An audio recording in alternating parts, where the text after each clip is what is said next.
Is Mayor Chris Spearman. My name is Thomas James Arelis Carpenter. This is the Info Assault, and currently we are at the radio station jessfm.ca, and we're going to be doing an interview, specifically because there's an election coming up really quickly. Maybe you've heard about it. It's Yeah. I heard it should be a pretty good time. So with that, thank you, live radio audience, for all. Well, it should be quite interesting to see how this goes here, because we have a myriad of topics that we're going to be discussing here. Now, would you like to say hello to the audience and maybe make sure that we can hear you okay? Yep. Welcome, everybody. I'm looking forward to the election on Monday, October the 16th. Today is Saturday, October the 14th. It's the last day for the advance polls. The advance poll is open today at City Hall from 10 a.m. to 8 p.m. if you want to avoid crowds on Election Day and the confusion of trying to find your polling station. We have all that information available on the city's website where you can vote. If you are unsure, please go to the city website and you can click on the links. The page comes up for the election, and there's lots of information for voters. So the most important thing is to find out where you need to go to vote on Monday if you don't take advantage of the advance poll today. That is excellent. That is excellent. And may I say, you are just sounding fantastic on the live air here. It's almost like you've done this before. Well, my first interview of the campaign was here at Jess FM on nomination day, September the 18th. Oh, fantastic. It's been a series of interviews since, and meet and greets and forums and questionnaires. So that's the way a campaign goes. It basically, for 4 weeks, you're going flat out, and every candidate is, all the councillor candidates, the school board candidates, and of course the mayoral candidates. So you're getting 3 or 4 hours sleep a night, maybe a good night, maybe 5, in order to get things done, right? So it's a busy schedule. Well, you know what? Thank you so much for taking the time out of your schedule to come and speak with me. Obviously, you've got just a ton going on, especially coming up so close to the actual election day. Now, this isn't your first election. Nope. Obviously, you had to go through one to become mayor, and you have been running in this one. Did you think that maybe you were a little bit better at it this time, or you had a little bit more clear of an idea what you were going to be doing going into it, or? Well, I think this is my 10th election. I ran 7 times for school board, and I ran 3 times. This is my 3rd time running for city council. So basically you have to be a candidate. You have to be comfortable in your own skin, and you have to be genuine and natural. You have an advantage when you have experience and you're able to answer the questions. Being the mayor day to day for the last 4 years is a huge advantage over people who have never served in public office before. So I should be able to answer questions in more depth than some other ones might be able to. Absolutely. Well, that is just fantastic. Well, why don't we talk about how you've been doing over the last 4 years? I mean, that's a long time to really be at any job. But being mayor of a city, you probably do a lot of different activities and job descriptions, and you probably show up at a lot of places, and you honestly help the entire city in a lot of different ways. Can you think back to anything specific that you really enjoyed doing over the course of the 4 years? Just that maybe stuck out more than something else, or jumps to mind possibly? Well, I enjoy the interaction with the public, so you'll see me at a lot of public events. I think people will say that I've been a mayor that's been involved with the community, and what I enjoy doing is participating in a lot of the charitable fundraisers, or a walk for a charitable cause. You meet individuals who are affected by whatever the cause might be. So if you're on the kidney walk, you're meeting with people who've had kidney transplants and the difference it's made in their lives. You're meeting with people who are on dialysis every day and how difficult their lives are. So a day of dialysis, a day of rest, a day of and that's a really restrictive lifestyle. And if they receive a donation and they're able to escape that and live normal lives, it makes so much difference. Or people who are dealing with MS, people whose children have type 2 diabetes. There's so many different things that are happening. And I'm thrilled to see that for every one of these charities, hundreds of people come out to support the individuals and the families that are affected. So when you learn those stories firsthand, it makes a huge difference. And we're dealing with some controversial issues in the city right now, things like opioid abuse. And you go to an event, like we had 4 weeks ago in Galt Gardens where it was called Recovery Day. And so in September, I think it was September the 15th or 16th, we had half a dozen individuals who were fighting addictions, and they're in recovery, but at risk to reoccur, if you like. High risk, absolutely. So it was great to see them get up in public and talk about the struggles. Well, it's definitely a very difficult time, and so we deal with people all the time. We had another day.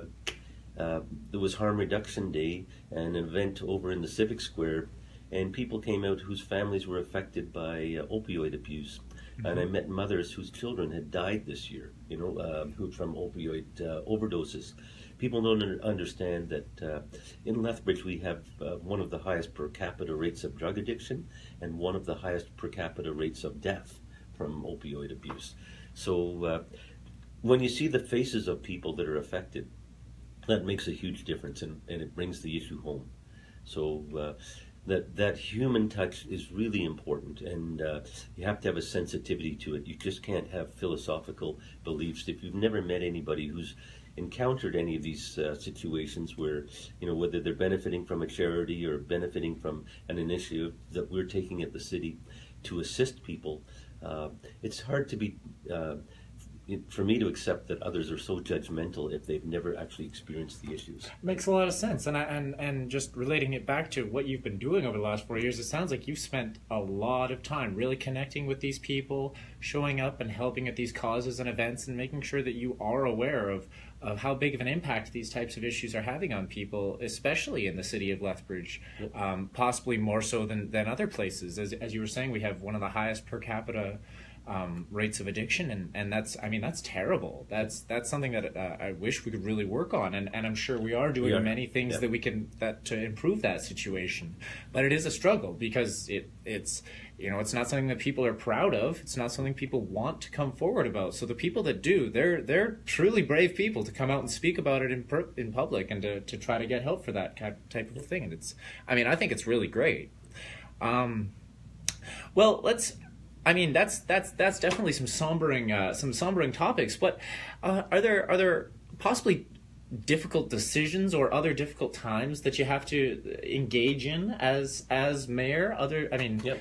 What would you describe as some of the more pressing but not exactly easy decisions you might have had to go through? Well, I think one of the early successes was when we were able to retain our control over ambulance dispatch here for the city. There was a huge controversy 4 years ago where Alberta Health Services was trying to take over ambulance dispatch province-wide. And quite a number of cities had thrown in the keys. Basically, Medicine Hat had done that. Many cities similar size to Lethbridge had already handed in the keys. And we held out, and I had a meeting at one point with, shortly after I was elected, with Fred Horn, who was the Minister of Health at the time for the Alberta government. And I was on the way to the meeting, and I had previously met with the mayors and reeves of southwestern Alberta. And Mr. George Bonney, who was the mayor of Raymond, was the chair of the mayors and reeves. And I happened to see him the night before I was going to see Fred Horn. I said, George, would you like to come with me to this meeting? So he came to the meeting with me and some other of my councillors, and we met with Alberta Health Services and the minister. And the meeting started, and introductions went all the way around the table till they reached George Bonney, and George Bonney said, I'm the mayor of Raymond, and I want ambulance dispatch to come from the city of Lethbridge. Right? That's the way he introduced himself. And then the conversation went on, and the people from Alberta Health Services were sort of dominating the conversation and just trying to justify this decision to centralize ambulance dispatch in Calgary and Edmonton. And so I finally turned to the minister and I said, I only have one question. And Minister Horn said, what's that? I said, I want to know who's making the decision here, you or them? And he paused and he said, well, I am. I said, okay, thank you. And those people, the people from Alberta Health Services, didn't talk for the rest of the meeting. It was awesome. So 3 months later, I went back to Lethbridge here, came back, and I wrote to the cities of Red Deer and Fort McMurray, who they were also holding out.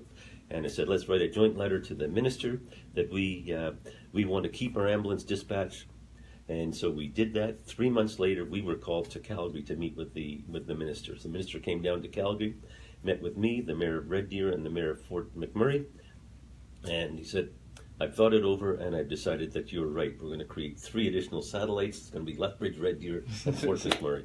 So we kept our ambulance dispatch here for this region. And that's an example of what a mayor has to do in a political role to advocate for a city and the citizens so that we can maintain a high level of service for the people we serve. Well, and that's precisely it, because literally there is nobody else who's going to do it. If something like that happens at the provincial level and everybody else goes, yeah, that sounds fine, it's your job to stand up for us to Lethbridge if it's in our best interest to do so. And that is what it sounds like. You've been making definite strides to try to do that for all of the citizens here, and one would expect that you would continue to do that in the coming days and years and months. Let's see, what else can we talk about here? I mean, it's being in politics. Once you're in the spotlight. It's a 24/7 job. It is. There is really no breaks. It's really not a necessarily easy thing or something that everybody can do, but it is. You come to an understanding of what type of an environment you have to live in. But sometimes it makes it a little bit more difficult to maybe relate back to other times or other experiences that you might do outside of politics, because you're really focused so much on it. Now, I looked into you a little bit, and I read you like to bike and ski. Mm-hmm. Now, where would you recommend we go around here for that type of activity? Well, I'm pretty proud of what we're doing in Lethbridge. Every year we expand the bike paths, and we're even now looking at creating bike-specific routes like 7th Avenue. If you go up 7th Avenue South, you'll see we're converting that into more of a bike-friendly street. We're limiting auto use to the people who actually live in those areas. Right. But basically, it should be a safer street for cyclists. And we need a north-south street that would do the same thing. So something maybe parallel to a main street so that people can cycle safely. But, our bike paths continue. You'll see across the 5th Avenue North Bridge, you'll see that we're building a bridge there to continue to connect the bike paths on either side. And we hope to negotiate to do the same thing over the Highway 3 bridge, which is just like a quarter of a kilometer from there. But that's a provincial bridge, so we need to get their cooperation to do that. Absolutely. So cycling in the city on our bike paths is a pleasure for me. I live on the west side, so I can cycle from my house on the south side of the west side out to where the high schools are. Yep, absolutely. And just I'm what I'd call a recreational cyclist. So I just go out and have some fun. Just go out, and I'm not a day-to-day cyclist.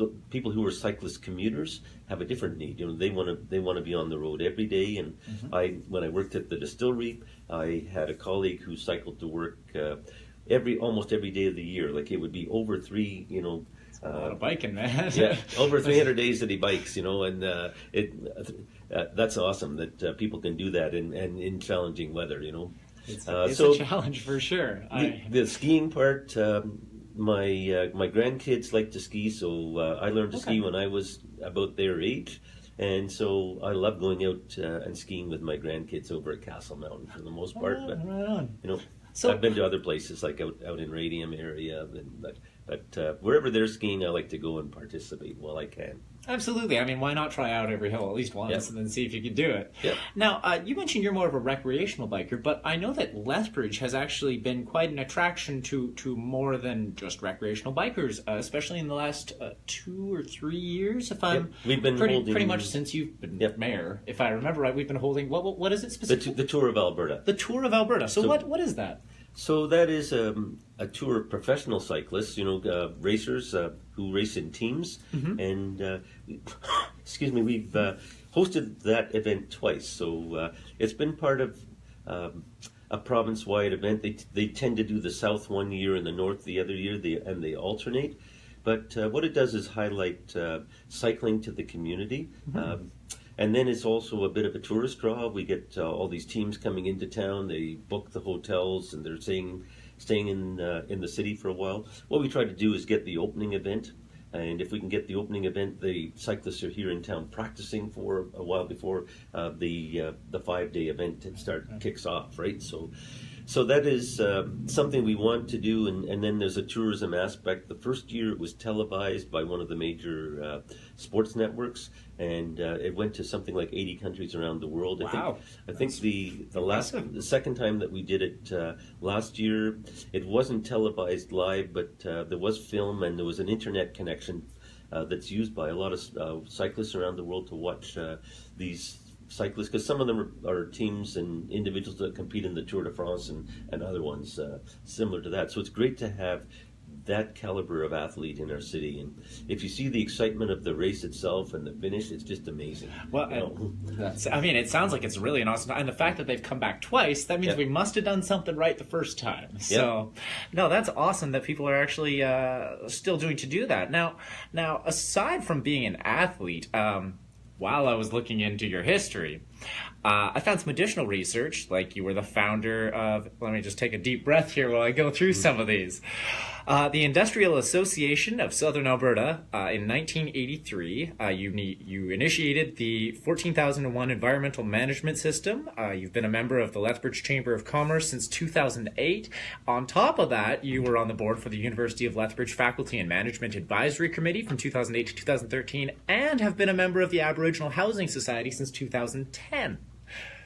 That's a lot of very diverse stuff. Yep. That's great. What out of your vast history here, what would you say you utilize the most in your day-to-day activities as mayor to contribute to the runnings and the functioning of the city? I think I draw on all of it. I'm not dodging your question, but economic development is really important, and I was a founding member of Economic Development Lethbridge in 2003. Mm-hmm. So my industrial background was helpful in that, and you can imagine with landing an investment in our city the size of Cavendish, it was easy for me to talk to them and say, Lethbridge is an ideal place, and I can connect you with other industries here in the city who tell you, the service levels that we can provide in the city. And when they were considering the city and some other rural sites, I said, well, when I worked in the Industrial Association and managed a plant in the Industrial Association, the easiest thing for us to do whenever we had vacancies was poach from people who had industries outside of the city. So, if people generally live here in the city and they work outside of the city, well, if you're ever looking for employees, you can get skilled employees just by saying, here's a job in Lethbridge. And a lot of those people don't want to drive half an hour or an hour out of the city if they can work in the city. Absolutely. I think being able to tell a prospective investor how much better it is to be located right here in the city of Lethbridge makes a huge difference, and I've got that practical background.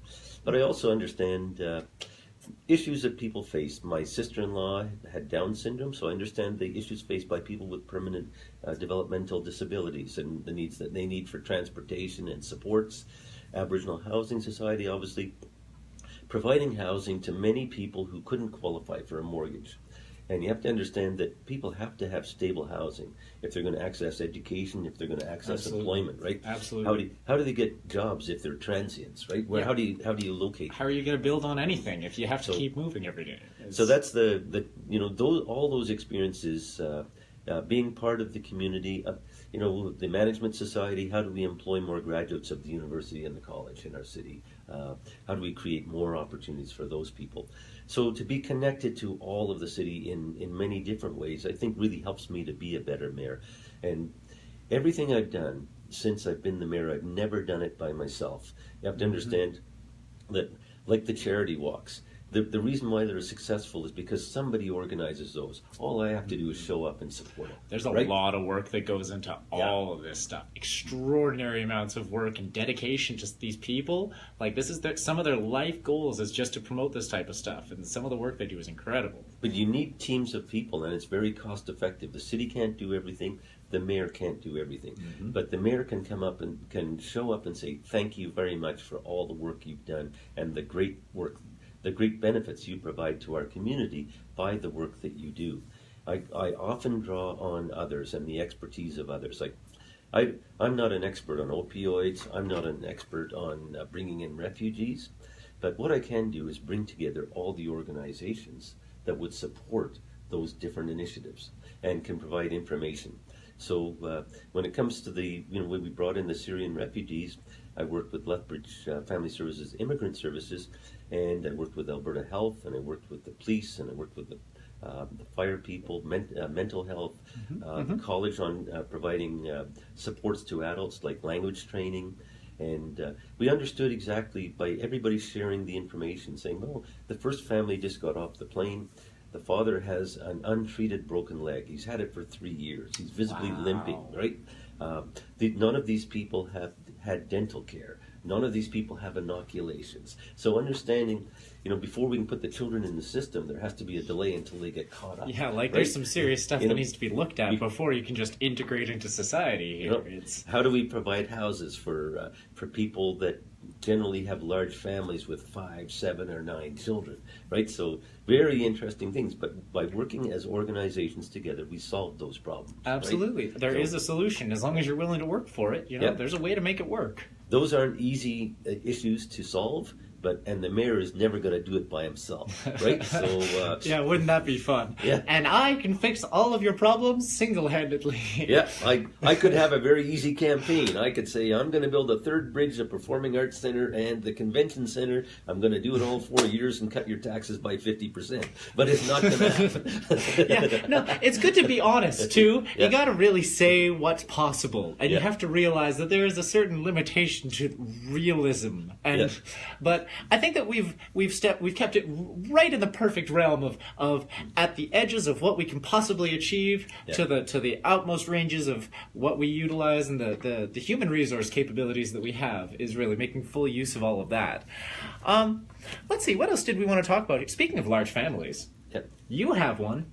You've got 4 kids and 6 grandkids and so I assume you must spend a lot of time with your family. You said you ski with your grandchildren, if I remember right. When I can, it's important to do that. I do have weekend events. I often have Sundays off, so I can do that. But it's really important for me to remember that family is important. So, Christmas, Easter, Thanksgiving, we all get together. Family birthdays, we get together. So I put aside some special days where the people that are closest to me.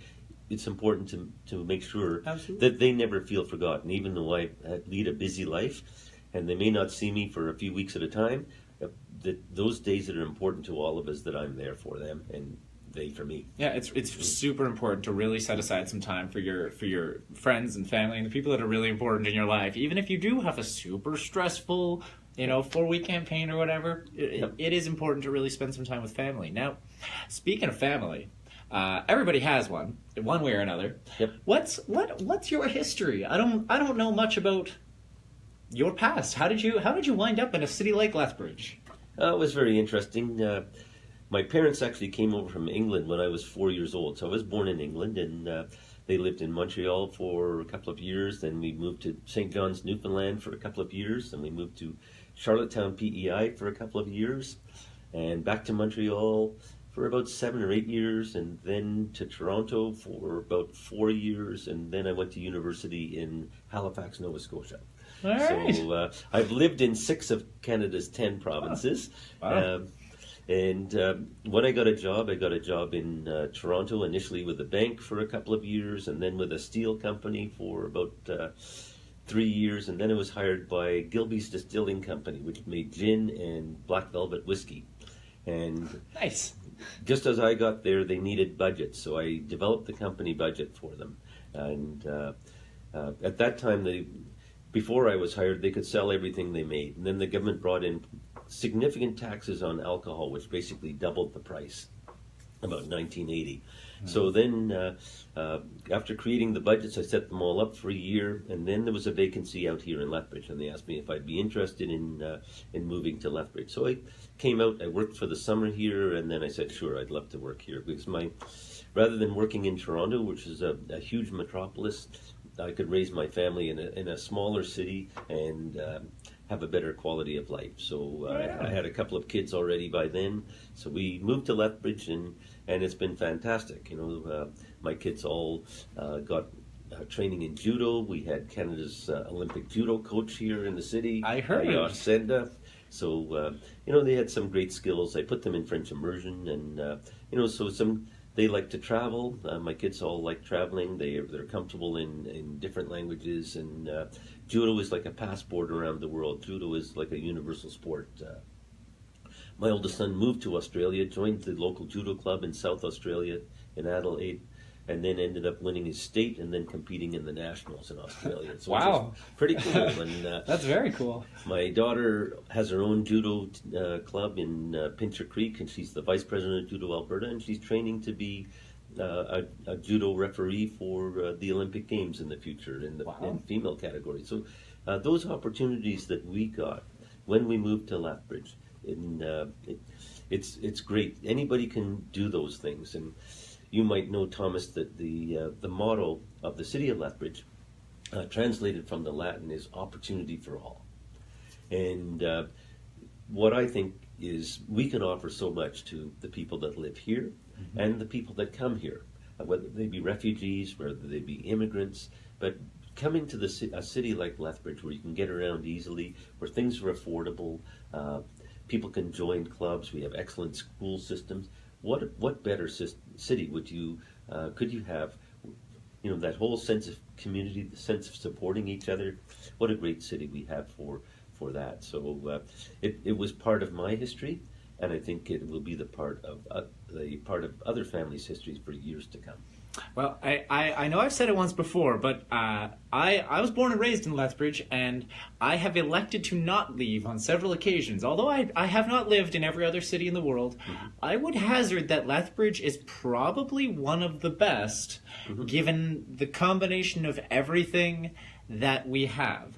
Although not everything that we have is something that is typically measured, but, I don't see rats.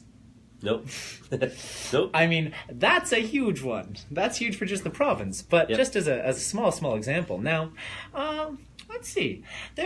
Maybe we should talk about some of the issues that are coming up in the coming election here. I know that I've spoken to a couple of different people running for different positions who've highlighted some different concerns about things like public transportation issues, housing needs, growth prospects, economic development, that type of thing. We've actually spoken about most of these already, but I'm sure there's some elaboration that we could go into. Let's talk about transportation. That'd be a good one. Yeah. Because a transportation master plan was brought to City Council in July, and Council looked at it. And the challenge with transportation, there's several of them. One of them is cost. One is recognizing that public transit, LA Transit, is subsidized by taxes, about 75% subsidy. So the users pay about 25% of the cost. But you have to look at what type of a system are we going to have? So people are saying it needs to be more direct. It needs to be more efficient. The routes need to be something where you can get somewhere in 15 or 20 minutes. And other people are saying it needs to be comprehensive. The city's growing. We need to provide transit. Sense. Well, those two things are conflicting goals, right? So it's hard to strike a balance between having direct, efficient routes and comprehensive coverage. And then you have to look at the users. Who are the users on the transit? Well, they're people that maybe can't afford a car, or they're people with visual impairments or other forms of physical disability. So it's their only form of transit. Around the city. They don't have the ability to drive a car or can't afford taxis. Let me just point out, I actually was visually impaired for at least 16 years, considered legally blind, so I am familiar with the bus system. And it is important to have a good balance of both and to be aware of the issues. But sorry for interrupting, please continue. Problem. But if you live on the west side and say you work on the south side, and you have to rely on public transit to get to and from work, and it's taking you more than an hour to go each way, people have to realize that that's a significant challenge. It is. Your time is worth something. And we have some other significant challenges. The service on Sundays is significantly reduced, and people work on Sundays. And there's zero service on stat holidays, and people work on stat holidays. So if you're relying on public transit, those are significant barriers. They are to living a full life in the city. And people say, well, I see the bus. The bus is driving around, and sometimes I only see one person on the bus. And I say, well, just look at all the cars that drive around. Usually there's only one person in the car. You're very correct. You are very correct. I mean, the fact is, the buses have a schedule, and it's for your convenience. The bus is going to be there whether you are or not, and that's. So we recognized that there were some flaws with the transit master plan that was brought to us in July, and we basically kicked it back to administration and said, look, we've got to have community issues meetings on this. So we want to hear feedback from the users, because what they tried to do is implement more efficient routes, but what that meant was that users would have to walk further to their stops.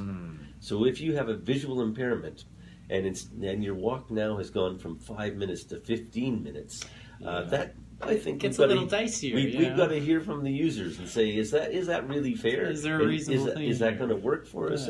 And recognize that between November and the end of March, we might have harsher weather, and we're going to ask people to walk longer, and that might not be reasonable. So we have to be fair to people and take a balanced approach. That makes a lot of sense.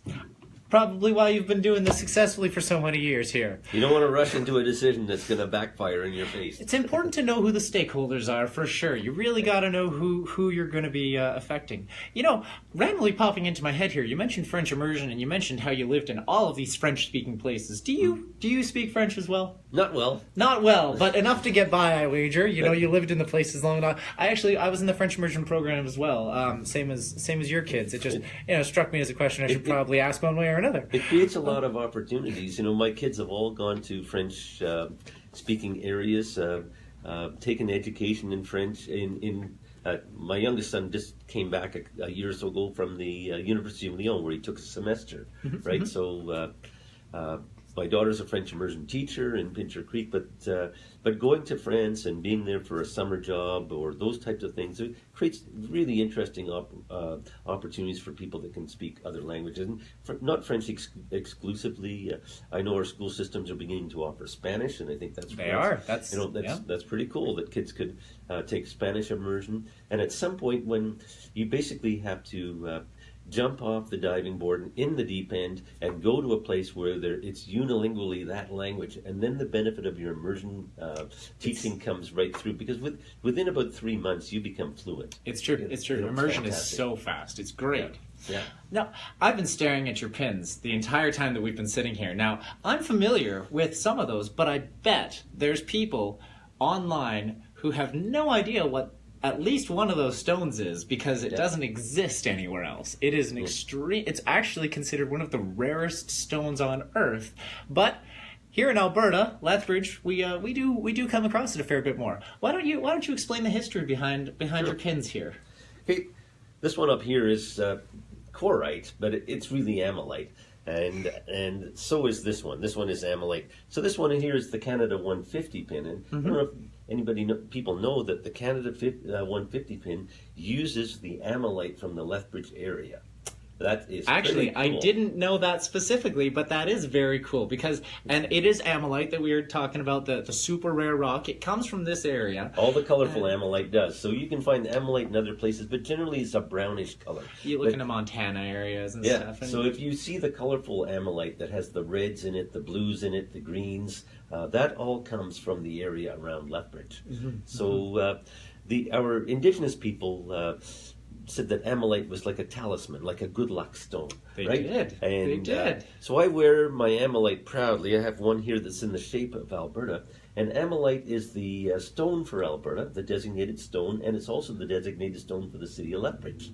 So this one is in the shape of the province of Alberta. Yeah, I believe I've seen a pin almost identical to that Alberta one. That was a custom piece, if I'm not mistaken. Exactly. I have a friend who makes them. Yes, he's an excellent gentleman. He's a neighbor of mine, actually, Mike. But that is a fantastic piece. I've been staring the whole time. I love that one. I love the way he does his work there. Now, the bottom pin. That's an insignia for the city of Lethbridge. The city of Lethbridge, absolutely. So it makes sense that you've got the trifecta. You've got the Canada, the one, Canada, Alberta, city. Yep. So I wonder if you did that on purpose. I certainly did. It looks great. It looks great. Let me just point out, the sun's shining on it this whole time. I have a hard time not looking at it. I like the stone a lot. So we should be proud of it, and I think it could be part of our economic development in the future. When you look at how important the opal is to Australia, and if Ammolite became that much more important to the city of Lethbridge, to the province of Alberta, and to the country of Canada, what a future we would have here in the city, because Ammolite is actually much more durable than opals are. Opals dry up and crack, and this never dries up, never cracks. It looks beautiful. Well, there's a good reason for this. Many people don't know, but this particular stone is made from essentially dinosaurs. It's a fossil, is what it is. But because of the process that it goes through, it is made into a piece of jewelry with specific additions of lacquers and varnishes, and a very specific process. But it turns it from a fossil into a piece of jewelry, which is really, really tough and extraordinarily beautiful. Like, you won't find anything like it anywhere else. So it's excellent talking piece for sure. And actually, now that we're on the subject, I was looking into the prices of them. And in town, you can get them, fairly reasonable. But if you look at the prices of Ammolite in China, Yep. So, yeah, you are absolutely right. There is definite possibility for economic development into the Ammolite field. And more specifically, we would give limited access to a certain... you have to have certain qualifications to mine it. Yes. Specific qualifications, which, we could get into it, but you have to go through a certain process, or you have to have the qualifications to be able to even mine it, because it is a fossil. So it is a very, very rare and high demand item, which could really benefit Lethbridge and the people living around here. Now, along with that, the history of Lethbridge and the stuff that you can find here and that's exclusive to it, there's many people that move here that don't know anything like that. They don't know that rattlesnakes live in the sides of coulees and you can't just dig them up or you'll kill the dens. And they don't know that, it freezes in the winter and it's really hard to drive if you've got a race car or something. Where would you recommend that new residents, or possibly people who just want to learn more, where would you direct them to generally? Lethbridge Family Services does a great job, and they often have the first contact with immigrants that come to our city or refugees, so they can provide and connect. They work very well with other agencies here in the city and teach people about things that are quite different. We have people coming from countries where they don't trust the police, for example, right? The police may be corrupt in the country where they come from. The police may actually be part of, some heinous crimes in those countries, maybe part of murdering and eliminating those types of things. It does happen. It's scary. I host events at City Hall. We have international students coming, and so there was one on Thursday where the international students from the college and the university came, and they think it's fascinating to meet the mayor, in the city, because they would never have that opportunity in the city where they're from. So I think that's in some cases, the mayors they have a security detail because they're always under threat, And, in those places, for sure. I mean, so it's those cultural differences are quite interesting. To see people who are afraid of the police and don't trust the police, and then come here and we deal with the police all the time, and there's going to be a policeman at the school where your kids go, and it's not a big deal for it. Like we innately we are taught. You trust the police. The policeman will help you find your family. They're good guys in this city. It's the way they're trained, really, I would say. Which brings us right back to the Lethbridge College, one of the best training centers in Canada for policemen, if I'm remembering correctly. Yep, they have a great law enforcement program, very practical, very hands-on, and their graduates are in high demand. Just one of many excellent courses at Lethbridge College. Absolutely. They have a great reputation. I think one of the things that underlines that is the recent fundraising program by Lethbridge College, where they were hoping to raise $25 million from their Possibilities Are Endless program. And they raised, I think, $27.8 million. and there were like businesses in the city of Lethbridge donating $200,000, like small electrical houses, because they have so much confidence in the quality of the graduates from the college, right? The training that they get, the auto dealers, getting the auto mechanics, they have wonderful up-to-date equipment at the college, and kids who go there get wonderful training. So I think the careers, the next generation people who really manage the apprenticeship programs at Lethbridge has been wonderful. We have, they were saying a couple of years ago, we had more registered apprentices in the city of Lethbridge than there were in the city of Calgary. And wow. That's impressive. I mean, so Calgary has 10 times more population than Lethbridge, so... That also shows you the commitment of employers, because it's not just an investment in dollars, it's an investment in people. Mm-hmm. Because you need employers to take in apprentices for them to get the experience they need to get their qualifications. So I think that's another way that Lethbridge is very special. That community sense and the way that people buy into what's being done. And the fact that the college and the university are very much a part of the city in a practical way. Mm-hmm. They're not ivory tower institutions. There's a big connection in many ways to a lot of what's going on in the city of Lethbridge. Well, I can personally attest to it. I graduated from the college, and I'm about to graduate from the university myself, and they are both fantastic institutions, especially if you want to go into some sort of specific field. Yep. One or the other has pretty much got everything you need. Like, we were speaking about the college and some of its great facets with, like, automotive industry specifically and trades and things like that. And then if you look at the university, they're internationally renowned for one of the best neuroscience departments Yep. in North America, second only to Washington, if I remember correctly, and it is the best in Canada. Yep. Which, even just saying something like that is incredible. But really, we do have a lot of opportunities in this city, which is probably why we have such a huge population of students influxing and outfluxing all the time. What can you tell us about the student population here? I mean, that's a interesting situation to deal with, because it's diverse. It's Yep. never going to be the same, and it's sizable. It is, yep. So I'm trying to think what the numbers are. It's pretty close to, I think, close to 20,000, like the influx. And so we've got people, it might be about 8,000 at the college and maybe 12 at the university. That doesn't sound unreasonable. Like 15% of the population of Lethbridge comes and goes every year. It's amazing, and it is a big part of what we are as a city. I think keeps us vibrant, and it entices things for us. We recently had Uber come and set up shop in Lethbridge, and of course it's because of the student population.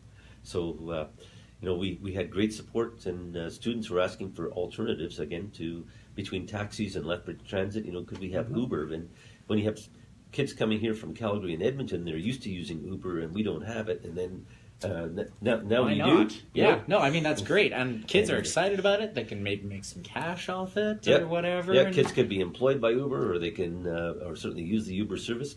But having a lot of students here who are trying the city for the first time, they enjoy it. They look for ways to come back here afterwards. They hopefully have a great experience. We've got a university here that's consistently ranked as one of the top 5 universities in Canada, and wonderful programs in education, in the health sciences, in management. Great other programs in addition to neuroscience, and of course we've got astrophysics and other wonderful disciplines there. So great programs and great opportunities for anyone. So I think that interaction with the city, the involvement of students, I think that keeps us young. That just we need to make sure that we offer services for students in the city, that things that they can access and use. It's true. All 4 of my kids went to the University of Lethbridge, and I think that's great. And you know what? I'm sure they turned out better for it. Yep. Like 100% sure. I've never seen anybody go to the university, graduate, and go, I'm going to sue because that university defrauded me. Yeah. That's crazy situation, I know. I can't imagine it ever happening in real life. It did. Anyways, speaking of the diversity that having so many students coming and going to the schools, there's a lot of different opinions that also come and go with the students, which it's encouraged they speak and they learn about it with within reason and informed, Yep. make informed decisions and make informed arguments. And I think that we really do a good job of allowing that. In the same respect, personally, I don't necessarily agree with everybody. I don't think that anybody would agree with everybody.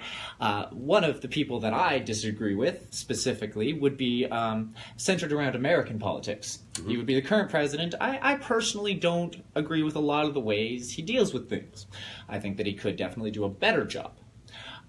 Possibly if he'd had more experience, say if he was a 16-year elected veteran, he may not make so many novice errors. He's a self-described novice politician. If you had the opportunity to speak directly to Donald Trump yourself, would you give him any advice in particular? Well, I'm not sure he's the type of individual that's receptive to advice, but I think he's making some of the same mistakes that I made when I was first elected to office as a school board trustee. I'd had a couple of decades of experience in the business community, and I thought that the school board could probably benefit from my experience. And you go in there thinking that you pretty much know pretty much everything that you need to know, and it's a learning experience. And I see President Trump, never having served in elected political office before, and mine was fairly harmless, and I recovered fairly quickly. But when I began to understand that when you go in and you tell people that you've got all the answers, people naturally get their backs up because they've been working in government for years and say, well, you don't quite understand how to work with people because nobody does everything by themselves. As I've said before, as the mayor, I do not do things by myself. I need people working with me. And I need to respect the work that people have done in the past. And I can say, well, could we try something new and different? And they'll give me answers pro and con, why we could, why we couldn't. And at least we can make an educated decision.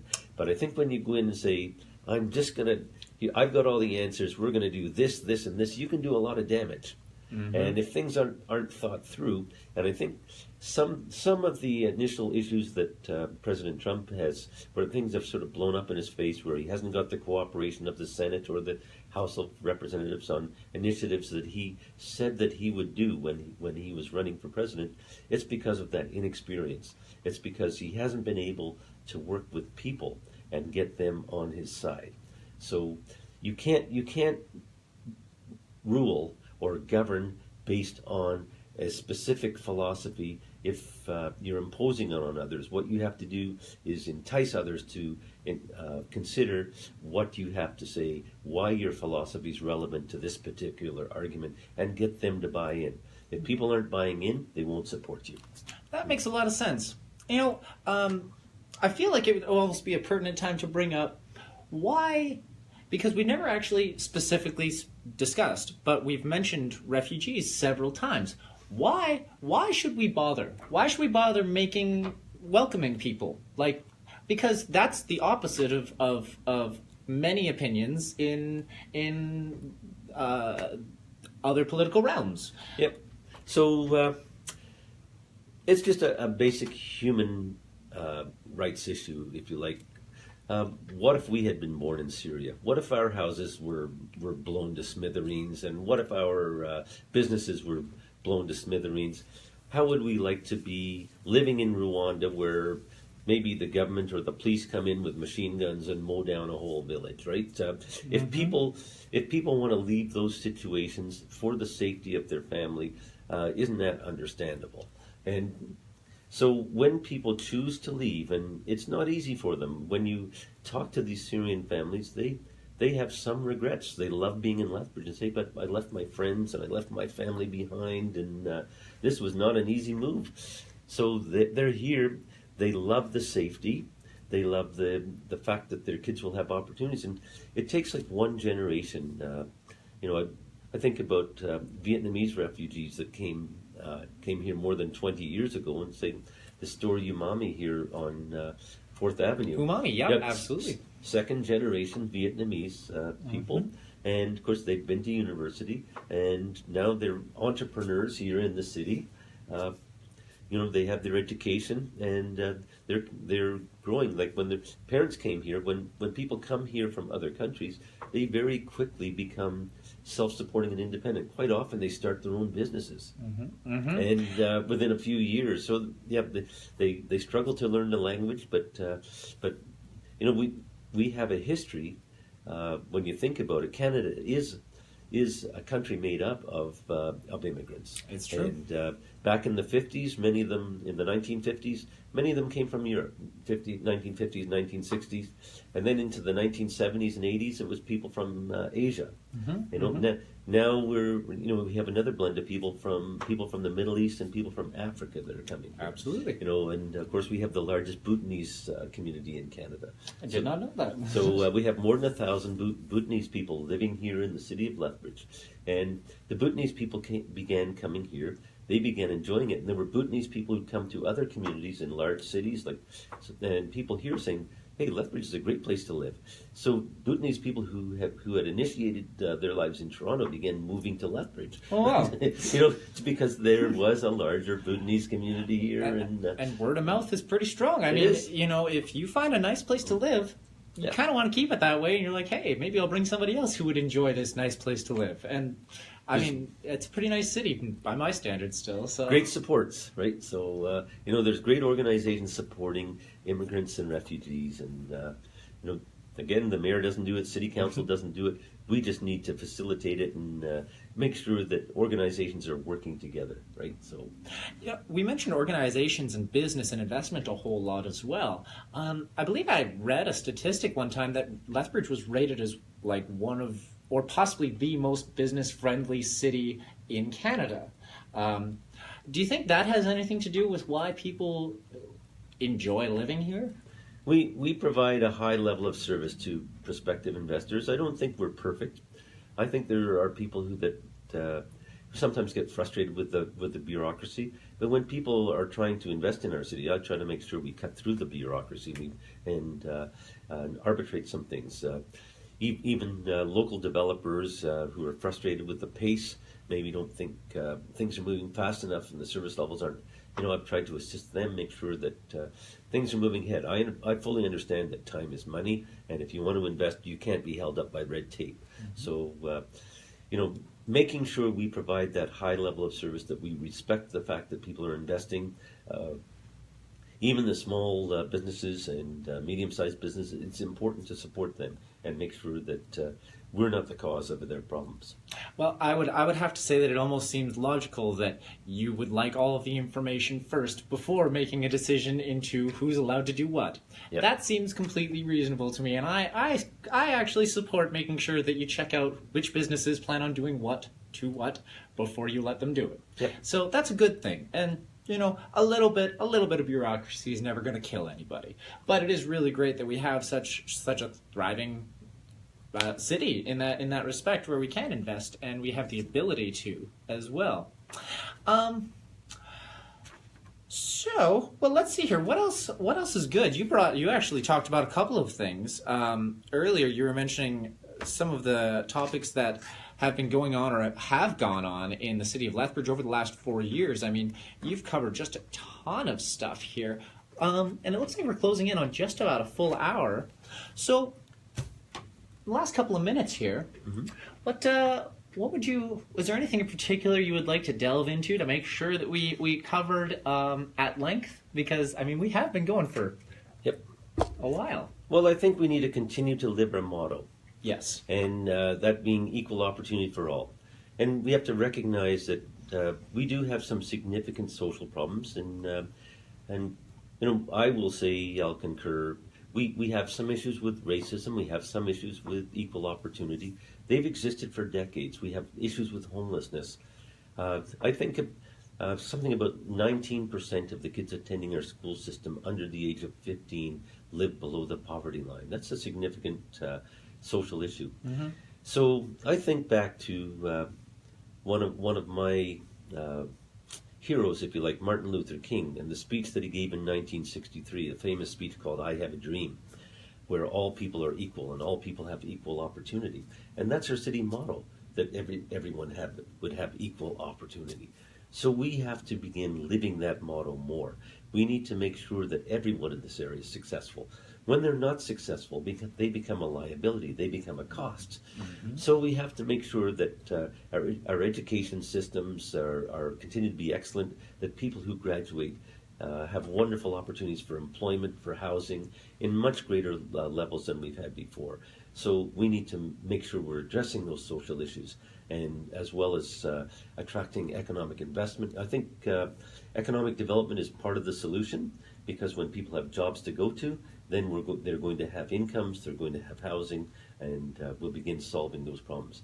So we've been the first city council to meet council to council with the Kainai, with the Blood Tribe Council. Excellent. And we have the work that we've done on reconciliation. So we're one of the first cities in Canada to have reviewed the Truth and Reconciliation Commission recommendations and have detailed what has to be done at a municipal level to respond. Now we have a 10-year plan to begin making progress against that. And when we begin progressing against the Truth and Reconciliation Committee recommendations, we'll begin solving our social problems in the city.